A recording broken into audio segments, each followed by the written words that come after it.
Hello, listeners, and welcome to Curating Life Stories, a podcast series capturing extraordinary life stories. I'm your host, Kathy Lawless, Life Story Curator, and I got into this business as Life Story Curator because I believe that ordinary people do extraordinary things every day. They just go unnoticed, and I want to change that.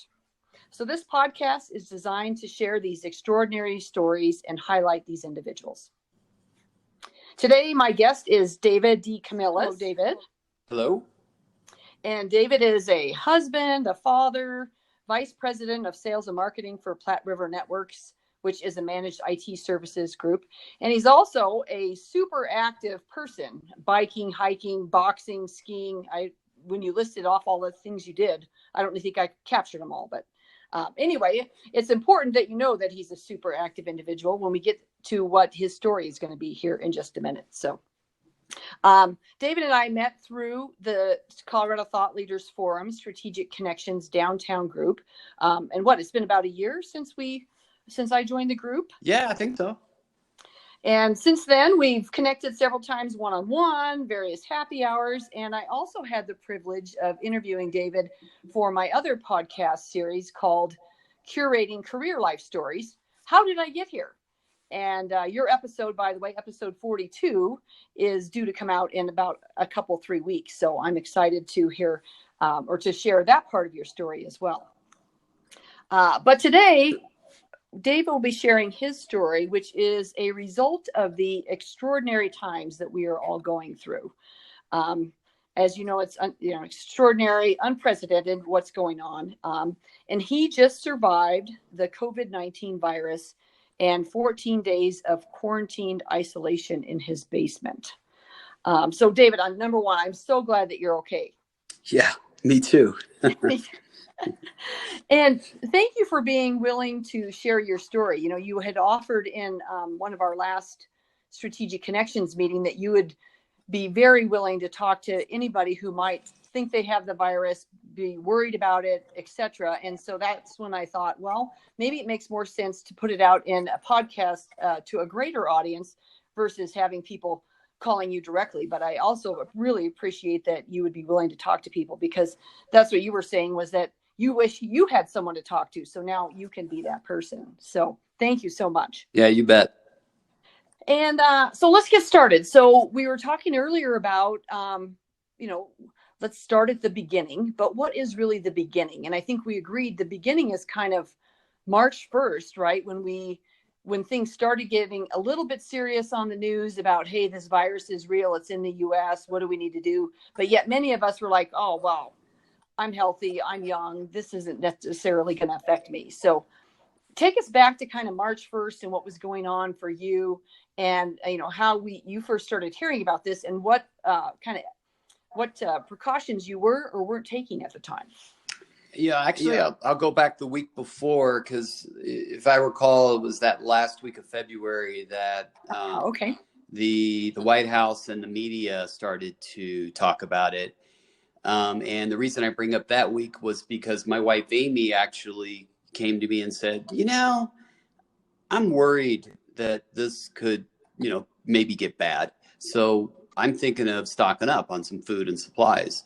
And honestly, I kind of laughed, because I'm like, end of the world, are we going to build a bunker, etc. But yeah. Many of us are that way. Yeah, right? But she was like, the worst thing that could happen is nothing, and we end up eating the food and using the toilet paper and the wipes and whatever else. I'm like, good point, won't hurt.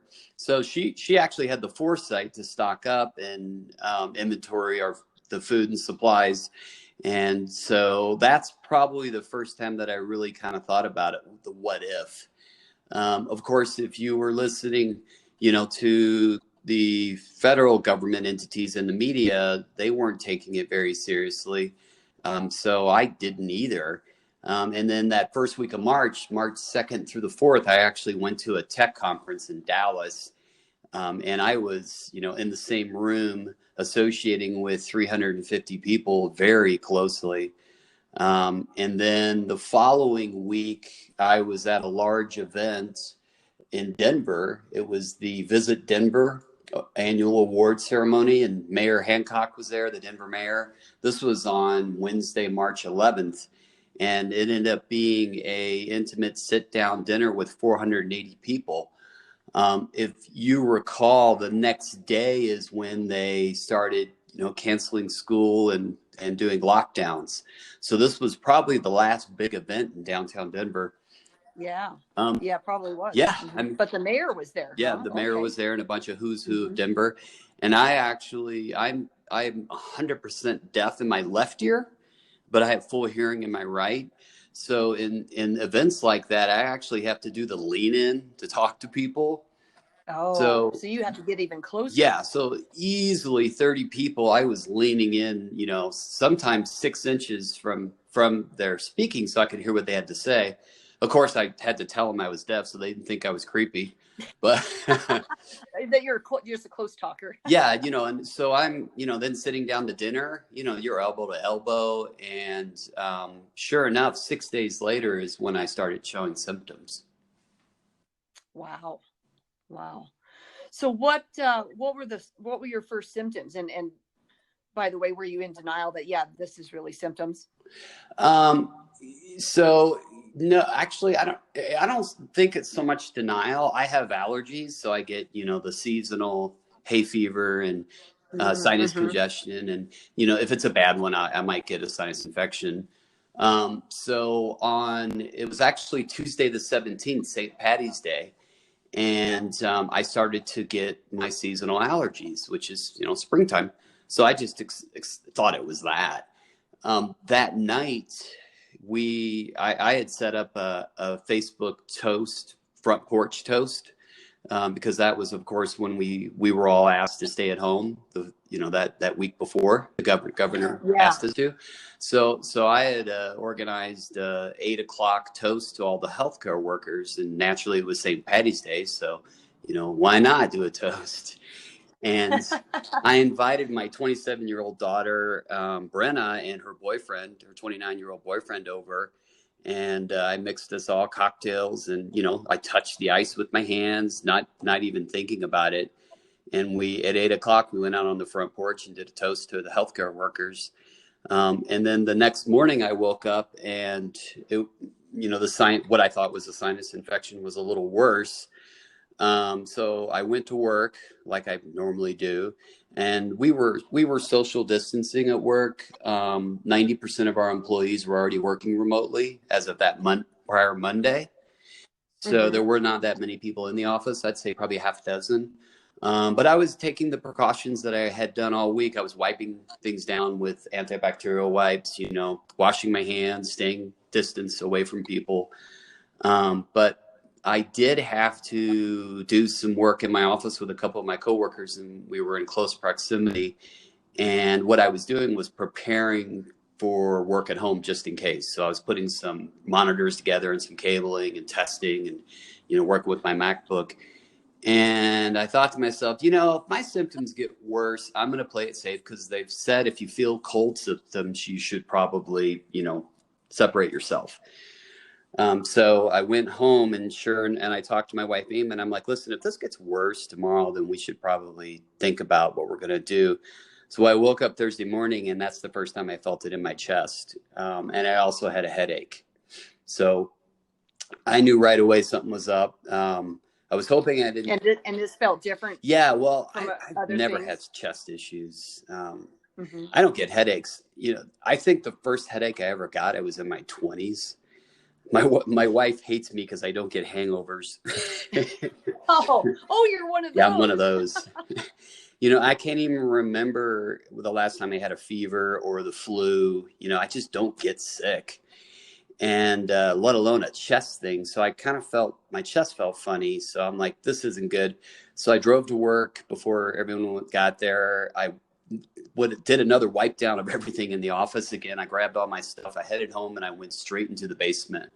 And then I called my doctor. And I ended up not talking to my doctor until the next day. And she basically walked me through kind of a phone checkup. And by now I had a fever, a slight fever. I had headaches. I had body aches. I was having trouble breathing. And my head was just completely full of congestion. And basically those are the symptoms, most of the symptoms. So she said, you sound like you may have it. Let's just monitor you. You can't come in, you can't get tested.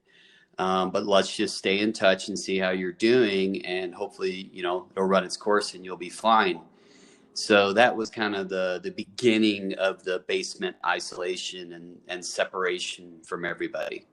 So there was not an offer to get tested officially, or was there any recommendation of, sometimes it's, just drink fluids, get rest, or, try over-the-counter kind of cold remedies? Was any of that suggested? Yeah, well, first off, I think we all have heard and are aware is they're only testing the really bad patients.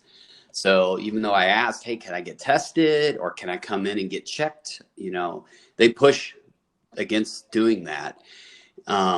It's unfortunate, but it is what it is. What she did tell me, and keep in mind, I don't want to give medical advice. The one thing I must recommend is if you suspect you're having any of the symptoms, just call your doctor.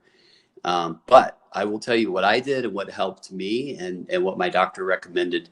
First off was Tylenol, and Tylenol definitely helped. I typically don't take Tylenol, and I was really amazed at how well it helped with the body aches and the headache.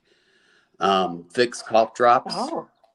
For some reason, this thing gets in your chest, and the menthol cough drops work really well. The herbal cough drops don't. It's got to be for some reason, the Vicks menthols worked awesome. I drank tons of hot fluids. That seemed to help. So I was drinking, lots of tea, lots of herbal teas, hot water with lemon, having soups. That really helped. I also did steams where I'd go into the bathroom and turn the hot water on in the sink and plug it and put a towel over my head and breathe that steam. I did that like 3 times a day. That seemed to help with the chest and the head. Mm-hmm. Have you heard of the sinus rinse? Yes. Yeah, I use that whenever I have just other symptoms of, sinus stuff or cold. Yeah, because I guess it gets into your sinuses and then, moves to your chest. So that helps keep it flushed, right? And that worked really well. She recommended Delsym cough syrup, DELSYM. And, I don't take cough syrup, so I wouldn't know, but it worked really well. I had heard. Did you have a cough? Just a dry, slight cough, not real bad. Not real bad, but it was more about what was going on. Exactly. There was no phlegm in the lungs. It was as if, and I still feel the lungs. That's stayed with me, and apparently that's normal. I'm going to have issues for a few more weeks, maybe up to a month. But you just can't quite get a full breath of air. That would be the best way to describe it.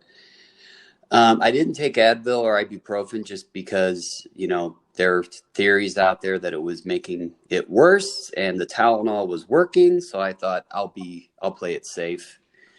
I don't get fevers. And so for me, my doctor determined a fever was a 98.8 and above.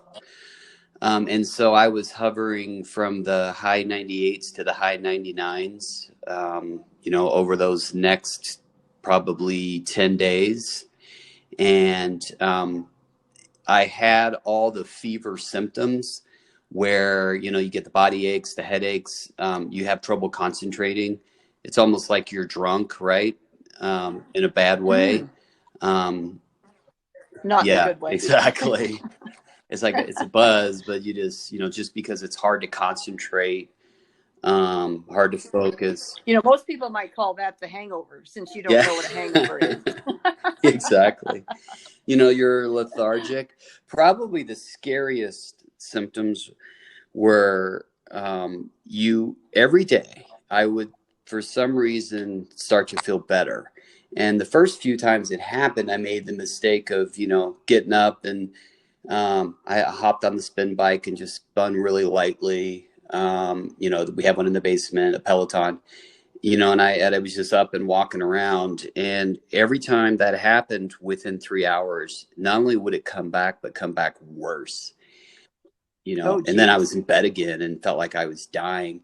And that happened over 7 straight days. So honestly, by day 4 or 5, it starts to have a mental effect on you. And I was getting depressed. I was pessimistic. And that's not me. I'm the utmost optimist.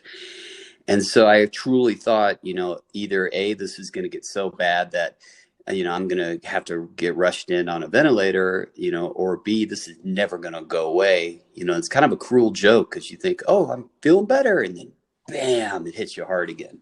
So Yeah. that was bad. There were 2 times where I was close to going into ER because of my difficulty breathing. And the first time I did, and I was staying in touch with my doctor. I did call my Uh-huh. doctor, and she's, did this to check up the symptoms and everything. And she said, I'm going to call the clinic because her practice, our doctor's office was affiliated with a COVID clinic that had been set up. And she had told me that from the beginning, but she also said they weren't going to take me unless I was really bad. But after doing that checkup, she said, I think we need to get you in there. So let me call and see if they'll take you. Well, of course, just like the virus had been, I felt better, right? It went away again. Oh. But luckily, she went ahead and called. And then they were supposed to call me either that afternoon. And if you look forward, so this is I'm a weekend, right? I'm exactly a weekend to the first symptoms. So this was on March 23rd, and actually it was March 24th. I'm sorry, March 24th, Tuesday. And so they were supposed to call me that. Sorry, I'm messing up the dates. It was Wednesday the 25th, so it's day 8 and day 9, which apparently are the worst days for a lot of people. They called me the following morning on the 26th, and they said, come in 45 minutes. We have a spot open. And sure enough, the symptoms that went away the day before on when I spoke to my doctor the morning of the 25th came back that night and just as bad. And I was once again really close to calling 911, but luckily I started to feel better again, and I could breathe enough to where I'm like, okay, let me just try to hang out till tomorrow because I know they're going to check me. So even though I live in Denver, the COVID clinic was at a medical building out in Golden, and they had converted the bottom floor of the building into COVID specific clinic. So I felt like I was in a pandemic movie. It was really weird. We have a Highlander, and I'm in the very back away from my wife. We're wearing masks, right? We're doing all the right things. Or I'm SARP, actually. We didn't have masks. And so she has to drop me off, and she can't go anywhere near me. I had to bring a backpack with clothes and things just in case they admitted me. And so I walk up, and it's, there's 2 medical workers in their full hazmat gear. And they ask for my driver's license and my name. They check it, and then they let me into the building, and all the floors and walls and ceiling are covered in plastic, and everyone's totally decked out in their gear. And they gave me a mask, the one of the approved masks. I had to put that on before I walked in the building. They confirmed me at another check-in station, which was just literally a banquet table covered in plastic. And then Wow. they had me go into a room, and all the furniture had been taken out of the room. There was no one in there. And there were 2 hard plastic desk chairs that are covered. There's a little table. And the nurse comes in, and she kind of does a checkup, check my oxygen, my pulse and all that. And she asked me questions, and then she said, okay, the doctor will be in momentarily. And then she leaves, and sure enough, the doctor comes right in, and he does the full checkup, listening to my breathing. They check my vitals. He talks to me and talks me through. And he said, well, your lungs sound okay right now. I'm sure they were worse last night. Let's go ahead and do the test. And if your lungs get any worse than they did last night or the night before, you need to call 911. You need to go in. So he then takes a cotton swab, and it's roughly 6 inches long. and sticks it up my nose, and it effectively disappeared. Oh, And geez. then he Ah. twists it and he pulls it out, and I'm just like, oh God. And I'm like, oh, I'm sorry, man. And he goes, hey, that's pretty much the normal reaction. That's why I have all this gear on. So, um, so then he says, okay, well, when we'll get the test results back, it's taking up to a week. We'll notify your doctor, and then she'll call you. And they sent me on my way. And he confirmed everything that I was doing as far as to take care of myself. Don't do anything using your brain, right? I shouldn't be working. I should try not to be on the computer. I should just be resting, watching movies, sleeping, having my hot fluids. That's something that he was really firm about, because I did notice if you try to work or you're on the computer using your mind, it made things worse. Or if you were physically doing anything, it seemed to make things worse. Even if it fools you, you think you Okay. can. So the next day, surprisingly, Friday the 27th, and I was feeling a little better. My doctor called with the positive results, which, I wasn't surprised. And she said the same thing. Hey, if you have another bad night, we should get you in. And then that night I had an okay night, but it wasn't nearly as bad as the previous. And then Saturday the 28th, I woke up and I was just exhausted, tired. So I pretty much slept until noon, and I had slight symptoms in the morning. But when I woke up at noon, I felt fine. The only thing I had was that residual lung. And so I thought, oh, great, it's coming back. Because that was the Oh, yeah. cycle it was So I going was all through, right? depressed, and no, it's coming back. And it didn't come back the rest of that day and that night. But I made myself, keep having the fluids, keep doing it, steaming, keep resting. And then the next morning I woke up and the same thing. I felt good. And so we started the clock per my doctor and per the COVID clinic as of noon on Saturday. And I needed to be symptom free for 72 hours. So we started the clock at that point. The other thing that happened Sunday and this is kind of funny, was the Denver County health department called me and went through about a 20-minute interview of everything. Where do you suspect you caught it? Who have you contacted, people that you were in contact with? Et cetera, et cetera. Went through all my symptoms. It was pretty fascinating. And, they were documenting everything. They immediately emailed me isolation orders for myself and my family, but we had already done that.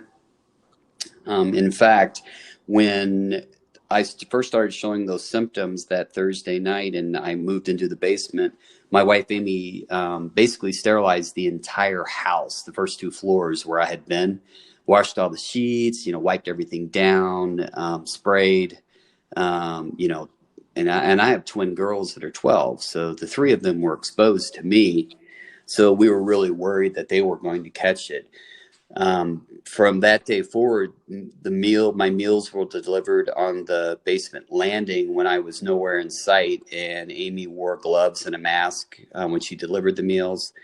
And I wore a mask anytime I was going to get the meals and then delivering the tray. So we did that for the next 2 weeks. Wow. Well, and what about the daughter that you made the drink for? The daughter Well, and the so boyfriend? Did yeah, they get it? we suspect he must have already had it because he started showing symptoms the next day, which it would be impossible. Yeah, because you weren't even in symptoms the Yeah, and I next started day, right? showing symptoms the Tuesday, St. Patty's Day, just slight sinuses and allergies when I saw them that night and mixed their cocktails. And my daughter didn't show symptoms for 5 or 6 days, and she pretty much had the same symptoms I did, and she had it for 8 days. So we're pretty confident I gave it to her, and she didn't have it nearly as bad as I did, thankfully. So that was good news. But she's fine. And She's how old 27, is and she? she's healthy. Yeah, she's She's very healthy. 27. No pre-existing. Okay. But she did have the body aches, the headaches, the congestion, slight lungs, but no residual like me. Her boyfriend, on the other hand, he lost his sense of taste and smell. Only had a fever for a day, and so he was through it within 3 days. But the loss of sense of taste and smell is something that seems to be common, typically amongst people that get mild cases of the virus. And he's 29 and super healthy also. Neither of Oh, them okay. could get tested So because they didn't have it, bad enough. yeah. And did they feel like they um, got in contact with anyone else that may have gotten it from them, or do you feel like it kind of stopped from them? They did. They Because did. Stay in touch with people and reach out, and it's hard to say. Um, he's an airline attendant, and so that's why we're pretty sure he got it.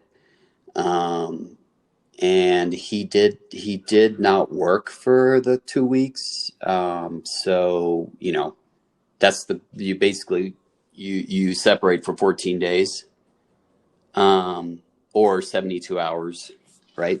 So if you've been in contact, you need to wait 14 days before you're confirmed that you didn't catch it from that person.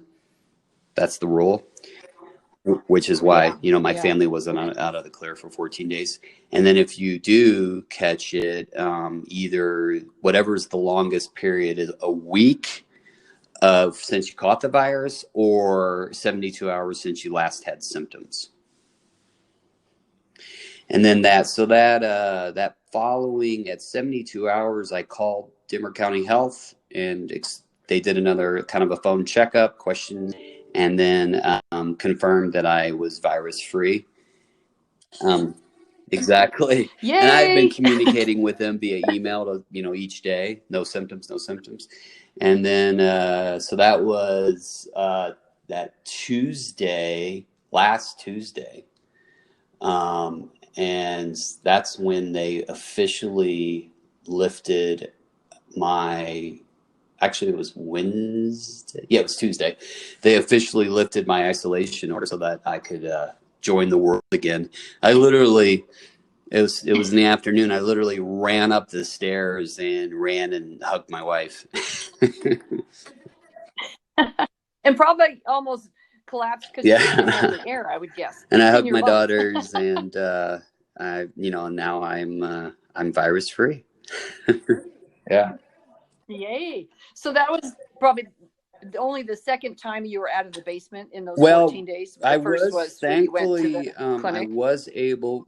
We have a private entrance, and I wore a mask, and I separated literally about 15 feet from my family, but we were able to go on a walk once a day.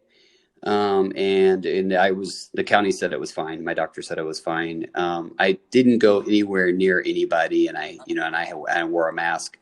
But I would walk literally in the middle of the street, and they'd be on the sidewalk. That's how far away we were. And depending how strong I was, I'd Okay. walk a half a block or I'd walk 3 blocks. But I just felt like I needed sun on my face, and I needed to be able to see people and see my family. So we tried to do that once a day, but otherwise that was it. I was in the basement the rest of the time. Yeah. Yeah, because there's the physical ailments, right? But then there's also the mental um, distress and psyche that has to be taken care of as well. So how did you deal with all the isolation and I guess this fear of you don't know how bad is this going to get worse? But I mean, what did you do?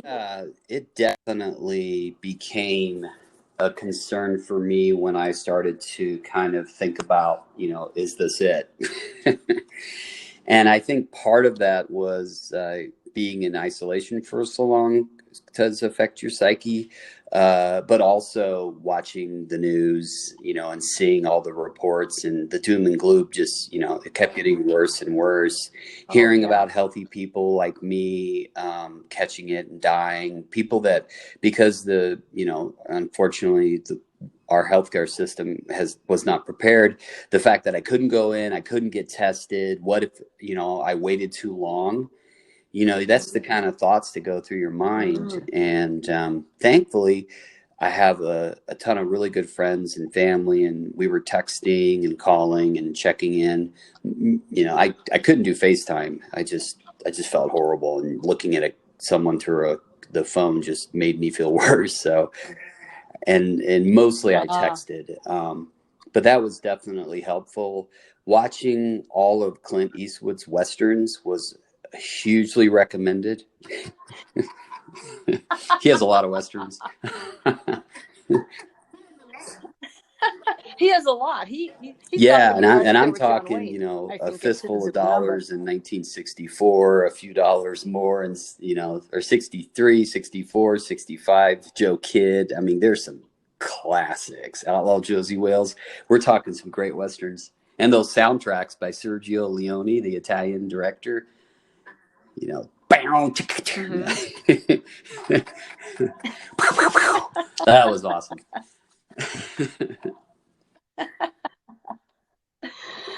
So how are you feeling now then? Mentally, I'm great. Awesome. I've been reaching out and offering, people have been taking me up on it, friends and friends of friends, what they can do to protect themselves, if they think they're feeling symptoms. That's the hardest, you hit on it at the beginning of the call. The hardest part was not having someone to talk to that has been through it, the uncertainty, the unknown. Your fear feeds on itself. If I had someone that I could confide with that really knew what was going on, that would have been huge. And, there's a lot of misinformation that's been going on out there, and the denial of all the way up to, the White House through, I don't mean to go anti-government, but, politicians, even everyday people, just that denial and not taking it seriously is, it wears on you, it's just really. Yeah. And you're like, how can we not take this serious when I got it, but also it sounds like, was your doctor able to, had she had enough cases that she could say, for sharing your story today? That's, I have a lot of questions, and I don't have any symptoms, and I've been, my husband and I've been kind of that self-quarantining, just, I staying home like they've instructed us to do. So you start to wonder, well, is that what you were doing when you got it? So at least we know now that I mean, it's thinking, the close proximity before, our governments took it seriously, and the media took it seriously. I really wish we could go back and people would have known. But it's highly contagious. I see people every day jogging, walking, biking without mask on, and I've seen people cough and sneeze. And keep in mind, the droplets are in the air, and it's windy. It's highly contagious. Some say you could sneeze 15 feet. And think about the wind factor. Those droplets get on your clothing, you touch your sleeve and then wipe your eye or nose, boom, you could have it. It's just, I think people need to listen to the governor. They need to scarf or bandana, worst case, when they're outside. I was in a Whole Foods, and this is, when I was well, I've been trying to do is the most of the shopping, and, trying to not put Amy or the girls at risk, since I can't catch it right now. And then the cashier, there was no plastic guard up, right? Sneeze guard. And which I thought was just insane, because I know I have friends in Arizona where all the grocery stores have them, and here's Whole Foods owned by Amazon, and they didn't have them. I'm like, what is going on? And this guy is coughing, the cashier is, and I look at him and I'm like, are you okay? And he goes, no, man, I feel like shit. I've been feeling bad since yesterday. And I'm like, and he's touching all the food, and the credit card thing, where you pay and where he's standing, it's like 1.5 feet away. Right? It's not 6 feet.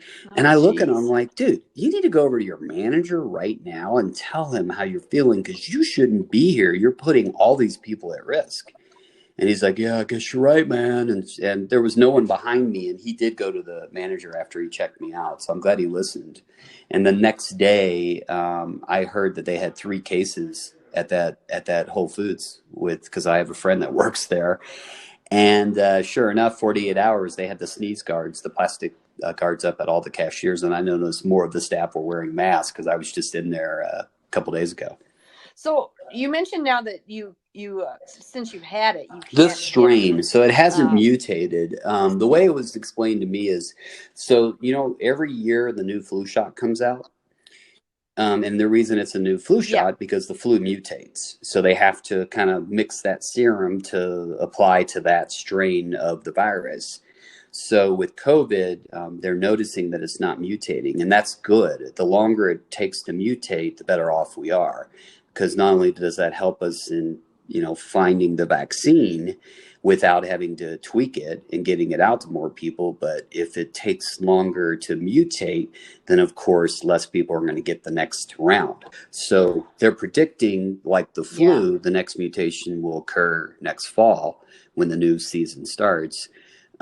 So for now, the assumption is me and anyone else who's gotten over it can't catch it again until it mutates. It is, but I'm not taking any chances. I'm social distancing. I'm wearing a mask outside. I'm washing my hands. I'm wiping down. I'm doing everything as if I could catch it, because I think that for all the people out there that aren't taking this seriously, and I see it every minute of every day here in Colorado and across the globe, it's so sad.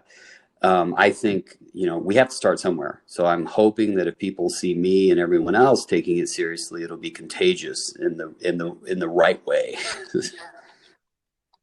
Exactly. Yeah. So you'll role model it, because there is an optic yet, because you can be out there, if you didn't do those things, people are like, well, what's this guy doing? They don't know that you don't have like something, sign on your head that said, hey, I already had it. I'm a first wave.